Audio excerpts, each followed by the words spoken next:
Shalom Alaikum.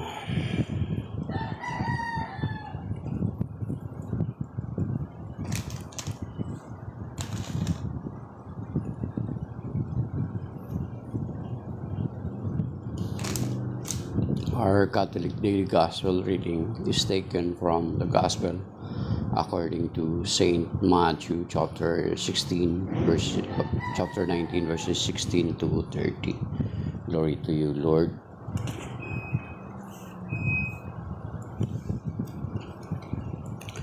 Now someone approached him and said, "Teacher, what good must I do to gain eternal life?" He answered him, "Why do you ask me about the good? There is only one who is good. If you wish to enter into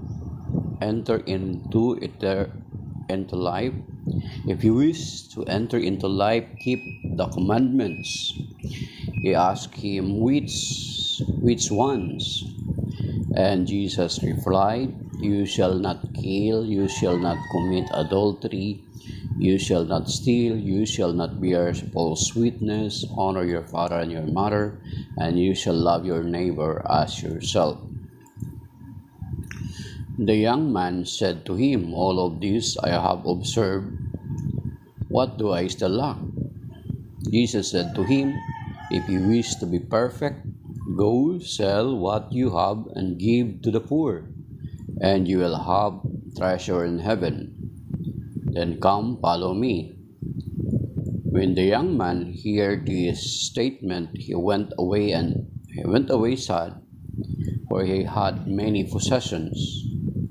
Then Jesus said to his disciples, "Amen, I say to you, it will be hard for one who is rich to enter the kingdom of heaven. Again, I say to you, it is easier for a camel to pass through the eye of a needle than for one who is rich to enter the kingdom of God." When the disciples heard this, they were greatly astonished and said, "Who then can be saved?" Jesus looked at them and said, "For human beings this is impossible, but for God all things are possible." Then Peter said to him in reply, "We have given up everything and followed you. What will there be for us?" Jesus said to them, "Amen, I say to you that you who have followed me in the new age, when the Son of Man is seated on his throne of glory, will yourselves sit on 12 thrones, judging the 12 tribes of Israel. And everyone who has given up houses, or brothers, or sisters, or father, or mother, or children, or lands for the sake of my name will receive 100 times more and will inherit eternal life. But many who are first will be last, and the last will be first." The Gospel of the Lord. Praise to you, Lord Jesus Christ. So, mga kapatid, ang Ebanghelyo ngayon ay isa ito rin sa pinaka-famous na part ng Biblia, sapagkat it talks about salvation, it talks about following the Lord Jesus Christ. Yung eye of a needle, butas ng karayom, kamelyo, makakapasok sa butas ng karayom. So, kung wala kang background or wala kang mga na hindi mo ito nalaman kung anong kahulugan ito, ay ang hirap nga kasi birin mo. Kung ang kamelyo nga hindi makapasok sa butas ng karayom, mahirap. Butas ng karayom, yung kamelyo, maintindihan mo ba yon kung wala kang alam ng background nito? So, makikita natin dito mga kapatid na sa kaligtasan, nagtanong ang mayamang binata na ito sa Panginoon kung paano maligtas, di ba? Hindi ang sagot ng Panginoon na hindi niya sinabi, sumampalataya ka sa akin. Of course, may mga parts sa Bible, hindi naman natin pwede pagkontrahin, kundi pagsamasamahin natin, dapat i-reconcile natin ito.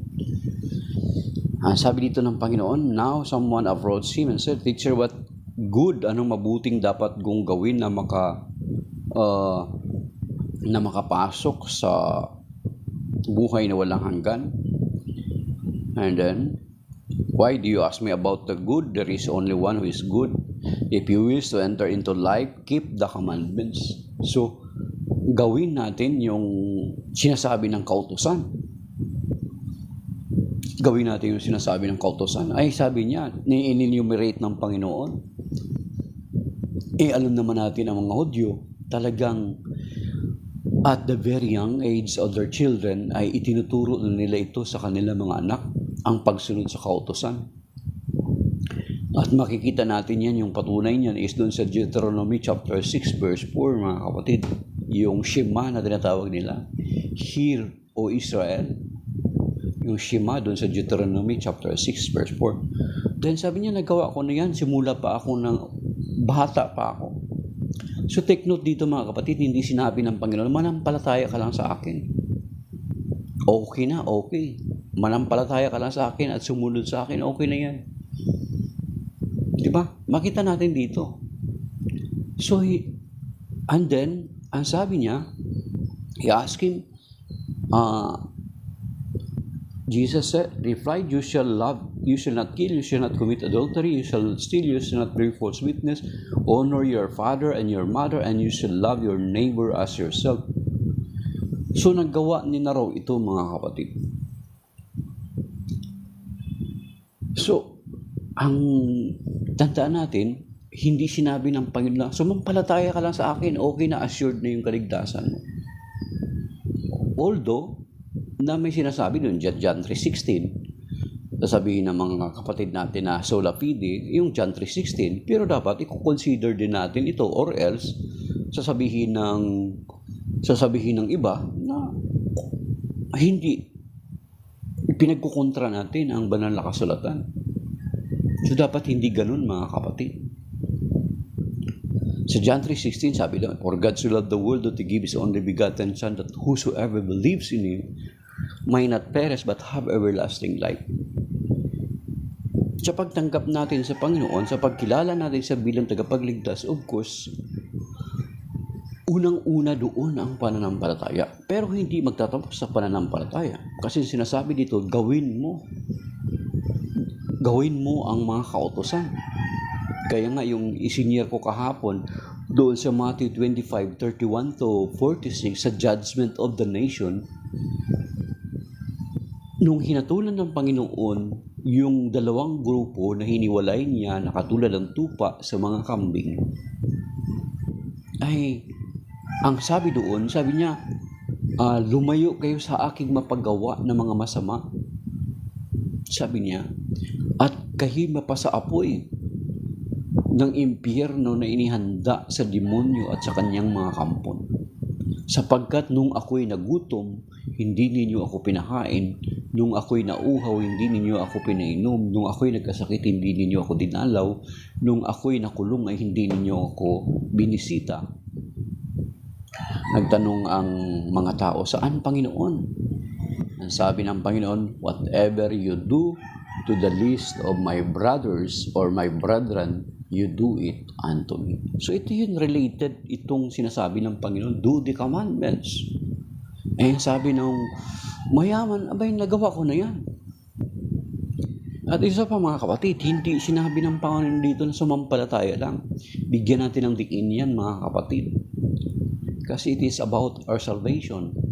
Of course, primarily, we have to believe the Lord Jesus Christ. Tanggapin natin siya at paghariin natin siya sa ating buhay. Yun yung basic. Pero after that, tapos na ba yung gampanin natin bilang mga Kristiyano? Sumampalataya lang. Anong sabi dun sa 2 Corinthians chapter 5 verse 10, di ba? Lahat tayo ay haharap sa hukuman ng Panginoon at tatanggap ng kaukulang ganti ayon sa ating ginawa. Basahin niyo sa 2 Corinthians chapter 5 verse 10. Hindi. And then, doon sa Matthew chapter 7 verse 21, mga kapatid, anong sinasabi doon? Hindi lahat ng tumatawag sa aking Panginoon, Panginoon ay makapapasok sa kaharian ng langit, kundi yaon lamang tumutupad sa kalooban ng aking amang nasa langit. Yun, mabigat yun, mga kapatid. Basahin yung Matthew 7:21 at pagnilayan. So, ibig sabihin, pag sinabing gumagawa, tumutupad, it is an action word. Hindi yung Kristiyano, hindi isang tamad na tao na kapag tinanggap mo ang Panginoong Hesukristo sa buhay mo, sumampalataya ka sa Kanya, ay tapos na yung obligasyon mo. Hindi ganun, mga kapatid. Of course, sasabihin nila, i-quote ng mga kapatid natin na sola fide, yung Ephesians chapter 2 verse 8 and 9. Pero dapat, bago mo basahin yung verse 8 and 9, basahin mo rin yung verse 1 hanggang sumusunod. Nung sinasabi doon, sabi niya, noong unay patay kayo sa inyong pagkakasala. So, nung namatay tayo sa ating pagkakasala, yun yung ipinadala ang Panginoong Jesucristo sapagkat we cannot save ourselves kahit yung mga gawa natin. Kahit gagawa pa tayo noon, wala, hindi makaliligtas sa atin. Kaya isinugo ang Panginoong Jesucristo. Yun yung grace na tinatawag, grasya ng Diyos, ang Panginoong Jesucristo. Basahin niyo mga kapatid, intindihin niyo. Sapagkat sinasabi sa 1 Samuel chapter 2 verse 25, di ba nung nagkasala ang tao, sabi niya, mamamatay kayo kapag kainin niyo yan. Ang kinain nila, namatay nga sila. Ngayon, ang sabi dun sa 1 Samuel chapter 2 verse 25, si sacerdote Eli unknowingly nag-prophesy ng ganito. Sabi niya, kung magkasala ang tao sa kanyang kapwa, maaaring mamamagitan ng Diyos sa kanila. Ngunit kung ang tao ay magkasala sa Diyos, sino ang pwedeng mamamagitan? Walang magiging karapat-dapat. Yun yung grace ng Panginoon. Nag-intervene siya, isinugo niya yung kanyang bugtong anak. Talagang hindi kahit anong gagawin mo noon. Kaya nga nag-aalay sila ng mga hayop. Walang say-say, paulit-ulit lang. Kaya isinugo ang Panginoon. And then kung babasahin mo yung Hebrew chapter 9, sinasabi roon na taon-taon sila nag-aalay ng hayop. Then sa verse 22, sapagkat, sa Hebrew 9:22, sapagkat ayon sa kautasan, walang kapatawaran ng kasalanan kung walang pagbubugo ng dugo. Kaya dumating ang Panginoong Jesucristo na nung tinawag siya na yung kordero na inialay. Kaya nung tinawag ni John the Baptist, si Saint John the Baptist sa John chapter 1 verse 29, sabi niya, behold the Lamb of God who takes away the sins of the world. Siya na yung kordero na inialay para sa ating kaligtasan. And that is the grace of God. So after natin tanggapin at paniwalaan sa sampalatayanan ng Panginoong Jesucristo, hindi nagtatapos doon, mga kapatid. Hindi tayo sola fide or else mga tamad tayo na klaseng Kristiyano. Kaya nga mabigat yung sinasabi dito sa Ebanghelyo nito, hindi sinabi ng Panginoon, sumampalataya ka lang. Okay na. Tapos dun sa Matthew 7:21, hindi lahat ng tumatawag sa akin, Panginoon, Panginoon, papasok sa kaharian ng langit, kundi yaon lamang sumusunod o tumutupad sa kalooban ng aking amang nasa langit. And then yung Matthew 25:31-46, ito, di ba, do the commandments. Nagawa niya na raw. Matthew 25:31-46, basahin niyo doon. Whatever you do to the least of my brethren, you do it unto me. So yun, mga kapatid, consider natin yun. And then, sa 2 Corinthians chapter 5 verse 10, ganun din sinasabi. Lahat tayo ay harap sa hukuman ni Kristo at tatanggap ng ganti ayon sa ating mga ginawa. Yan nga, napanan natin. Sasabihin nila, bakit? Bakit? Yung magnanakaw, wala naman siyang ginawa. Doon sa krus, katabi ni Jesus, nakapasok siya sa paraiso. Merong ginawa ang magnanakaw. Ipinagtanggol niya ang Panginoong Hesukristo. Ipinagtanggol niya. Tapos sasabihin naman nila, yung magnanakaw, hindi naman nabinyagan yun. Nasagot na natin, pero ulitin na natin. Kasi mag-a-arise itong question na ito regarding on this salvation. Yung magnanakaw, hindi naman nabinyagan. Hindi naman gumawa. May ginawa, ipinagtanggol ng Panginoong Hesukristo sa kanyang kasamahang nanlalait sa kanya. Hindi naman daw nabinyagan. Kasi sinasabi sa Mark 16, di ba? Mark 16:15, ang sumampalataya at mabautismuhan ay maliligtas. Sabi doon. Sa Mark 16:15. Ngayon, itong magnanakaw daw, wala namang ginawa. Okay, wala namang ginawa pero naligtas. Ang opportunity lang ng magnanakaw na magawa is yung ipagtanggol ang Panginoon sa Kristo. And it matters to the Lord. Diba? So Mark sa yung magnanakaw. Then, hindi naman daw nabinyagan yung magnanakaw. Sabi dito sa Mark 16:15, He said to them, "Go into the whole world and proclaim the gospel in every creature." Verse 16, "Whoever believes and is baptized will be saved. Whoever does not believe will be condemned." Ang magnanakaw hindi naman daw nabinyagan. Yes, hindi siya nabinyagan through water, but ang magnanakaw na binyagan sa kamatayan ng Panginoon. Kasi nakiisa siya sa kamatayan ng Panginoon kasi katabi niya ang Panginoong Kristo. Sa Romans chapter 6 verse 3 to the following verses, di ba? Ano sinasabi doon sa Romans chapter 6?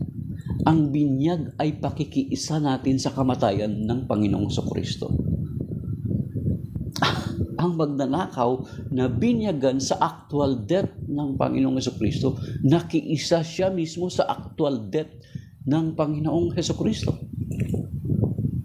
Tayo, ang pakikiisa natin through baptism. Yung magnanakaw, nakiisa sa actual death ng Panginoon Kristo, mga kapatid. Basahin niyo sa Romans chapter 6. Kaya dapat tigilan niyo na yung question na gano'n, na ganyan. Dapat basahin, intindihin itong sinasabi sa Romans chapter 6. So, ito karugtong, okay. Tapos na tayo dyan sa first part, okay. Ay, sabi niya, pinagmalaki niya pa. And Jesus, the young man said to him, "All of this I have observed. I have observed." Observed niya. Na-observe niya daw or ginagawa niya nung bata pa siya. "What do I still lack?" Jesus said to him, "If you wish to be perfect, go sell what you have and give to the poor, and you will have treasure in heaven. Then come follow me." When the young man heard the statement, he went away sad, for he had many possessions. So, possibly, talagang literal na tinutukoy ng Panginoon, personal para ito sa kanya. Personal para sa kanya kasi during that time, naghanap ng Panginoon ng mga full-time na mga alagad. Diba? Kaya nga yung mga pari natin, talagang pag sumunod sila sa Panginoon, dapat iwanan nila ang lahat. Iwanan nila ang lahat. Kasi or else, ito yung magiging sagabal sa kanilang paglilingkod. Hindi niya kaya. Mas mahal niya yung ari-arian niya kaysa sa Panginoon. Diba? Hindi niya matanggap na ganun kasi pinaghirapan niya itong ari-arian niya, yung kayamanan niya. Then come follow me. Then when the young man heard the statement, he went away sad, for he had many possessions. Diba? Si San Francis of Assisi, anak din siya ng isang mayaman, pero tinalikdan niya ang lahat ng ito for the sake of the Lord. At karamihan ng ating mga kaparian mga anak ng mga mayaman. Ang iba dyan, mga late vocation, may mga kurso, iba dyan, may doktor, may mga engineer, may mga abogado. Late vocation, late silang tinawag, and then pumasok sila sa pagkapari at iniwan nila yung lahat ng iyon.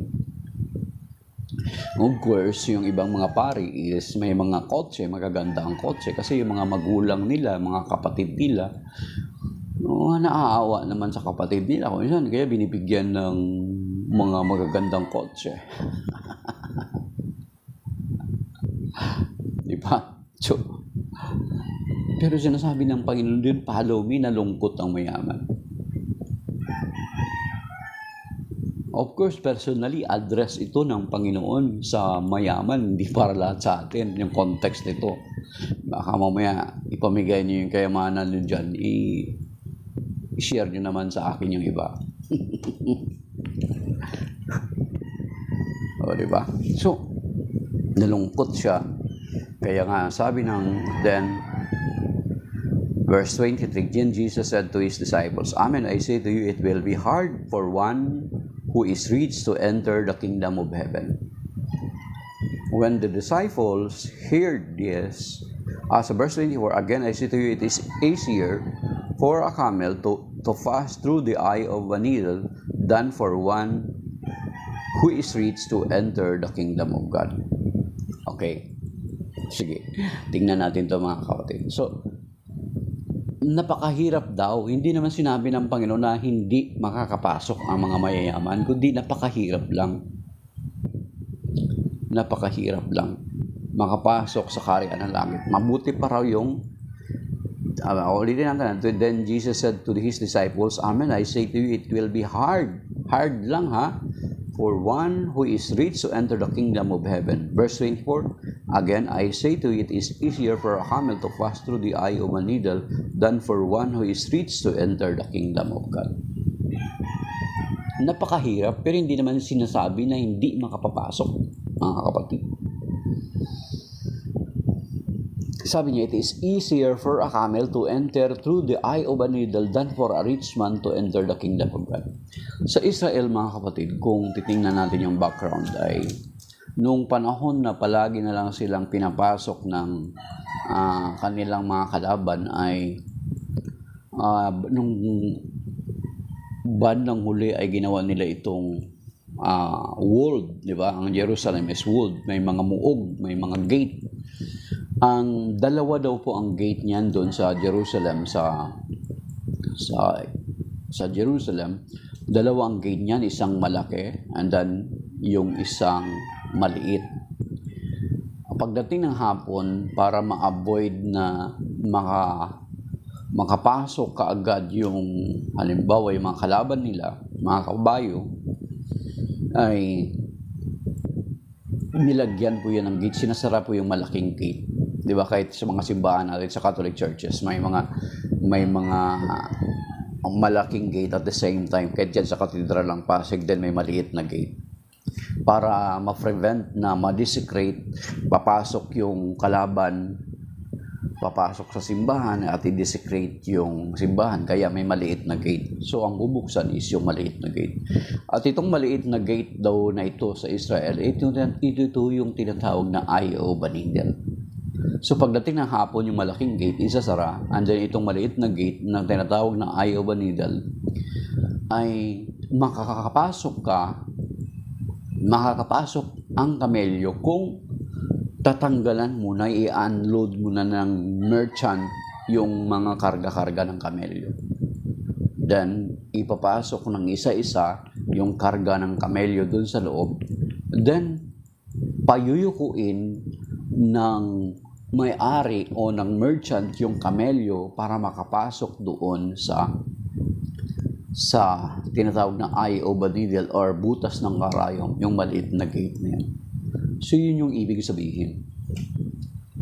Hindi yun literal na butas ng karayom, mga kapatid.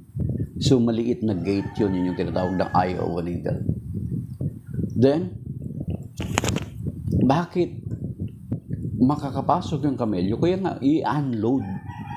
Tatanggalin yung mga karga-karga at saka payuyukuin at papasukin doon sa maliit na gate. Bakit itong mga mayayaman mahirap sa kanila makapasok sa kaharian ng langit? Kinumpir ng Panginoon doon sa kamelyo.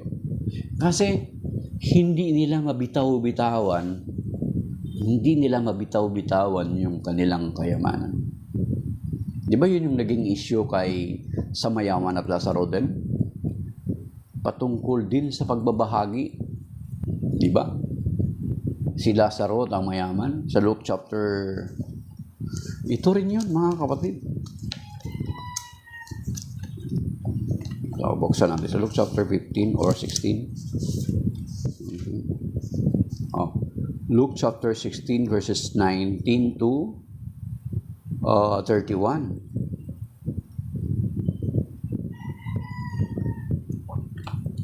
Na itong mayaman na ito ay si Lazarus na mamulot lang ng tira-tirang nahuhulog na pagkain.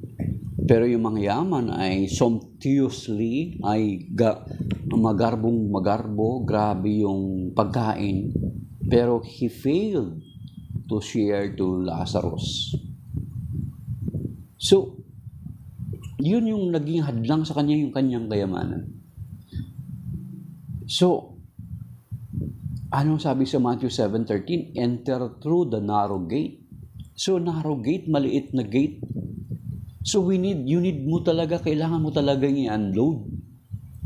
Kailangan mo talagang i-unload yung dala-dala mo para makapasok. Ayun yung comparison ng Panginoon.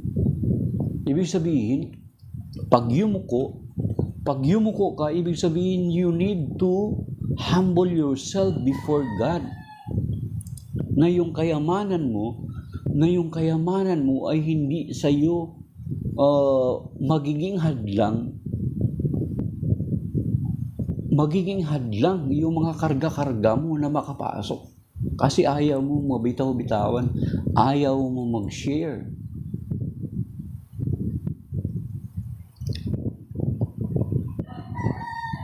Diba? Bakit ba inaalaw ni Lord na para tayo pagyamanin or para tayo pagpalain? Para lang ba sa atin? Para lang ba sa pamilya natin? Most possibly not. Kasi yung sinasabi sa Matthew 25:31 to 46, mga kapatid. At ganun din yung kinakwento dito sa kay Lazarus. So ito yung nagiging sagabal. Diba? Bakit nagiging sagabal kuminsan na kayamanan? Diba? Nagiging sagabal instead na magiging instrumento ito para mapalaganap ang mabuting balita ng Panginoon, nagiging sagabal. Bakit? Diba? Kapag may negosyo ka, walang magbabantay pagdating ng linggo, hindi ka makapagsimba, ay walang magbabantay ng negosyo ko. Baka dayain ako ng mga tao ko. So, nagiging sagabal. Hindi ka makapagsimba-simba dahilan doon. Diba? Hindi naman, kung titingnan natin ang kabuuan ng kwento, hindi naman kinondem ng Panginoon yung pagiging mayaman kasi si Zacchaeus, di ba? Mayaman si Zacchaeus. Sabi niya, Panginoon, kung may nadaya mo na ako, 4 na ibayo, ibabalik ko. Hindi niya naman sinabi kay Zacchaeus, no, Zacchaeus, sell everything and follow me. Di ba? Hindi niya naman sinabi yung ganun.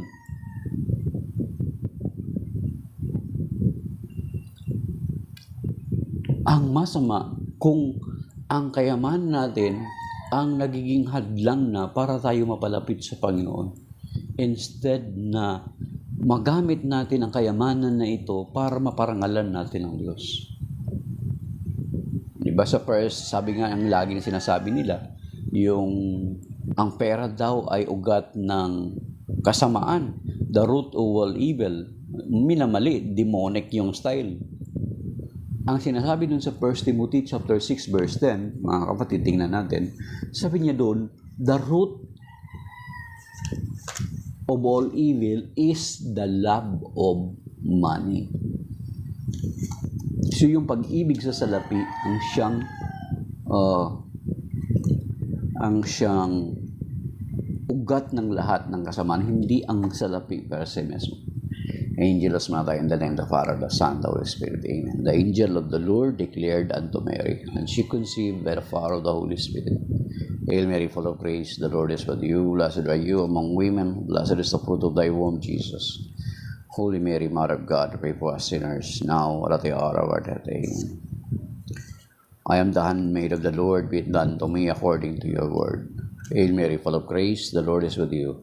Blessed are you among women, blessed is the fruit of thy womb, Jesus. Holy Mary, Mother of God, pray for us sinners, now and at the hour of our death. Amen. And the Word was made flesh, and dwelt among us. Hail Mary, full of grace, the Lord is with you. Blessed are you among women, blessed is the fruit of thy womb, Jesus. Holy Mary, Mother of God, pray for us sinners, now and at the hour of our death. Amen. Pray for us, O Holy Mother of God, that we be made worthy of the promises of Christ.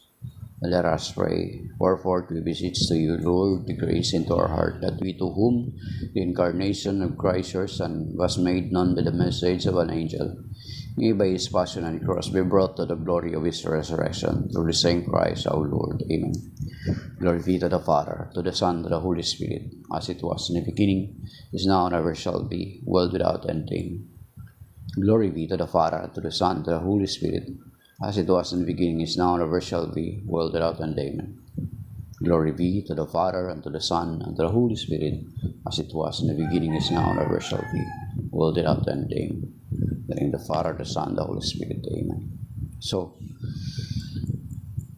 makikita natin dito na ibig sabihin, yung humility, kasi ang pagpapakababa, di ba? Remove all those hindrances. So dapat, hindi pala dapat magiging sagabal. Hindi magiging sagabal yung ating kayamanan o yung ating mga ari-arian sa pagsunod natin sa Panginoon, bagkus magiging instrumento. Magiging instrumento ito, mga kapatid. Hindi siya magiging hadlang. Magiging instrumento. So,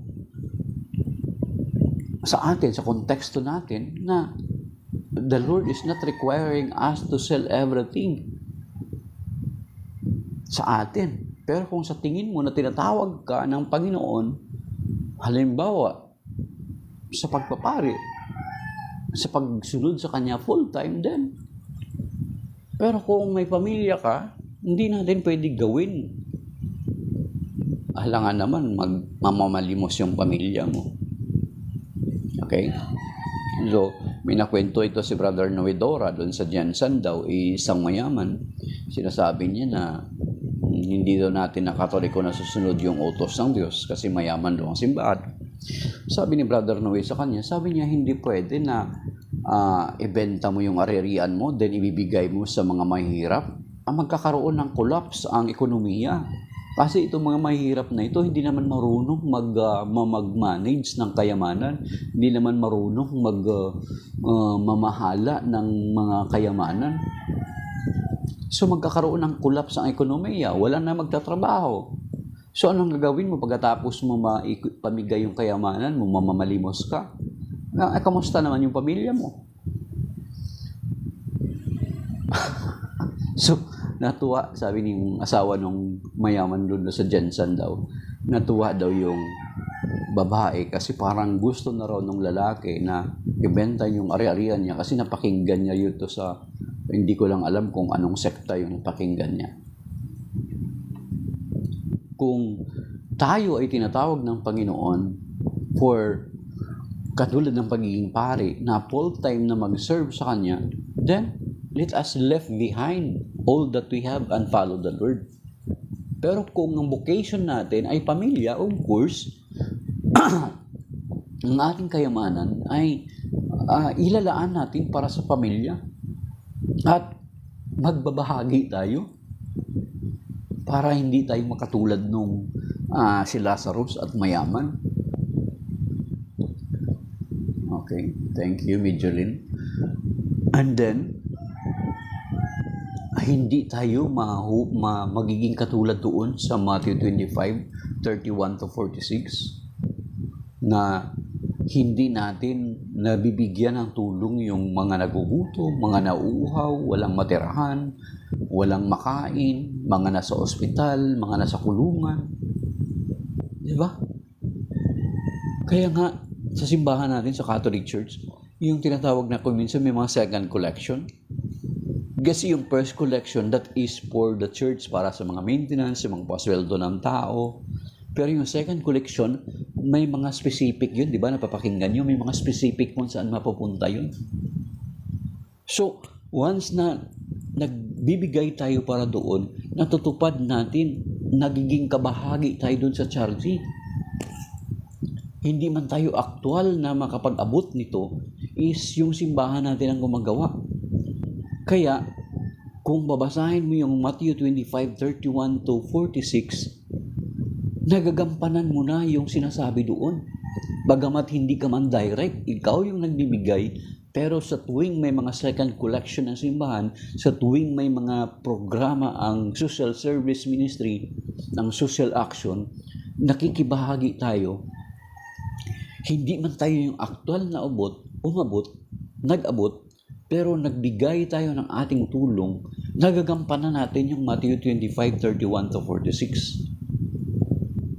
Mga kapatid, hindi tayo balang araw iiyak yung katulad ng mayaman at saka si Lazarus. Kasi let's remember, ng kaligtasan ay sinabi ng Panginoon sa Matthew 7:21, tandaan natin mga kapatid. Mabigat to. Dapat memorize natin ito. At ito yung mag-remind sa atin palagi.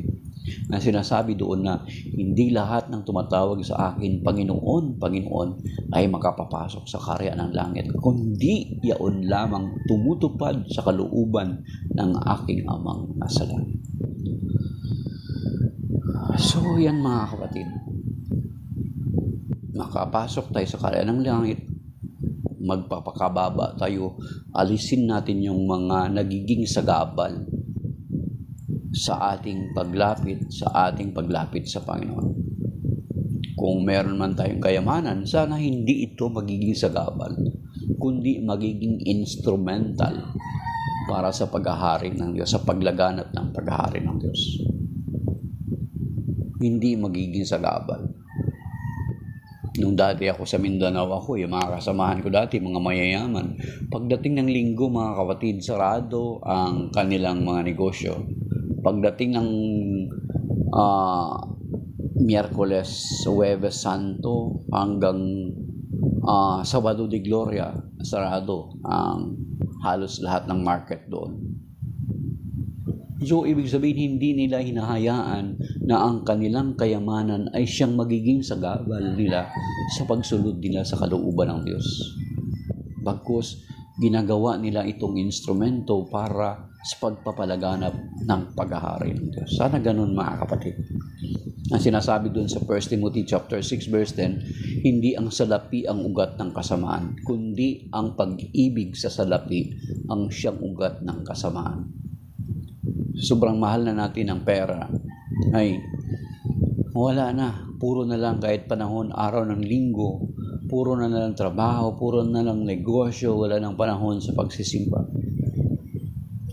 So doon nagiging, yun nung moment na yun, yung mga pagkakataon na yun, na doon nagiging sagabal ang ating kayamanan sa pagpasok natin sa karya ng Diyos. Diba? So, it is easier for a camel to enter into the eye of a needle than for a rich man to enter the kingdom of God.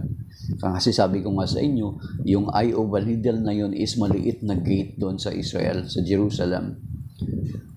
Na kapag isarado na yung malaking gate, ay bubuksan yung maliit na gate na yun. At paano makapasok ang camel doon? Kailangan tanggalin yung mga karga-karga niya. And then papasukin ng kamelyo at payuyukuin doon para makakapasok sa loob. So sana ganun din tayo mga kapatid. Let us unload everything that blocks us to enter or to follow the will of the Lord sa buhay natin. And then doon sa last verse 29 ng pangako ng Panginoon, and everyone who has given up houses or brothers or sisters or father or mother, all children or lands for the sake of my name will receive 100 times more and will inherit eternal life. But many who are first will be last, and the last will be first. So, kaya mas malaki yung mga pagpapala ng mga full-time na mga pari na sumunod sa Panginoon. So, maybe that is by now, mga kapatid. Ang reminder sa atin ng Ebanghelyo ngayon ay alisin natin yung nagiging sagabal, mga sagabal sa buhay natin na sa pagsunod natin sa ating Panginoon. Baka, yes, kayamanan mo hindi sagabal, pero yung mga bagay na pinangahawakan natin na labag sa kalooban ng Diyos ang siyang nagiging sagabal para sa pagsunod natin sa Panginoong Jesucristo. So, ano yun? Maaring hindi kayamanan, yes? Pero, yung mga bisyo natin, yung mga extracurricular faith natin, chimboy, na hindi naman tinuturo ng simbahan. Those are hindrances, mga kapatid. Di ba? Yun yung nagiging hadlang din. Ano yun? Yung mga horoscope, mga superstitious belief, mga kapatid, those are hindrances sa pagpasok natin sa kaharian ng langit. Those are hindrances na bakit parang ang bigat ng buhay mo. Hindi ka maka-break through sa presence ng Lord. Kasi those are hindrances, mga kapatid. O, di ba? Yung mga bata, nilalagyan ng mga yung superstition, mga pamahiin. Di ba? Mga kapatid, ito sinasabi sa, alam nyo ba, sa official teaching sa simbahan, mahigpit na ipinagbabawal po yan ng mga kapatid. Sana mabigyan ito ng diin din ng mga katigista, lalo na kapag doon sa binyag, sa mga nagsaseminar sa binyag, lalo na yung mga magulang.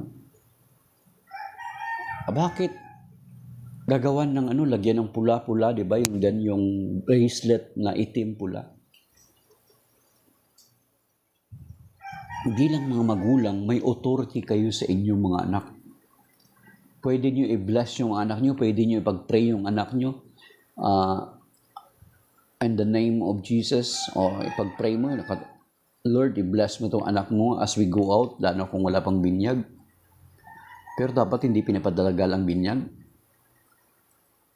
After, kahit bago pa lang dapat mabinyagan na yung bata kung takot ka na mabuyag-buyagan yung bata. Kaya tuloy, nilalagyan mo na kung pula-pula, parang bula-bula, na may pula yung anak mo. Parang Hindu ka na tuloy. Hindu ka ba? Kristyano ka, kapatid?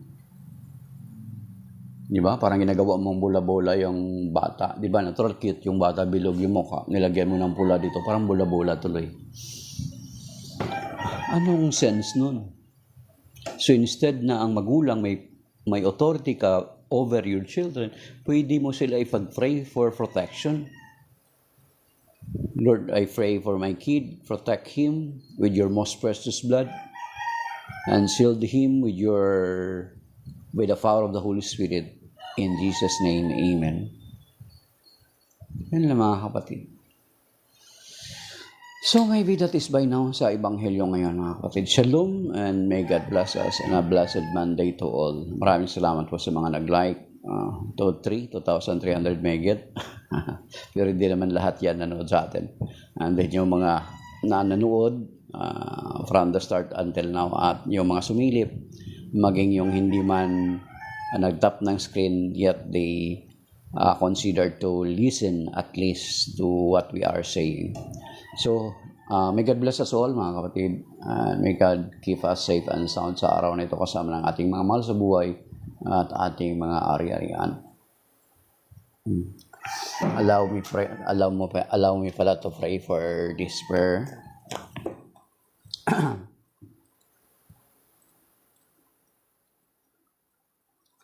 In the name of the Father, the Son, the Holy Spirit. Amen. Lord Jesus, I ask thee to protect my family from sickness, from all harm, and from accidents. If any of us has been subjected to any curses, excess, or spells, I beg thee to declare these curses, excess, or spells null and void.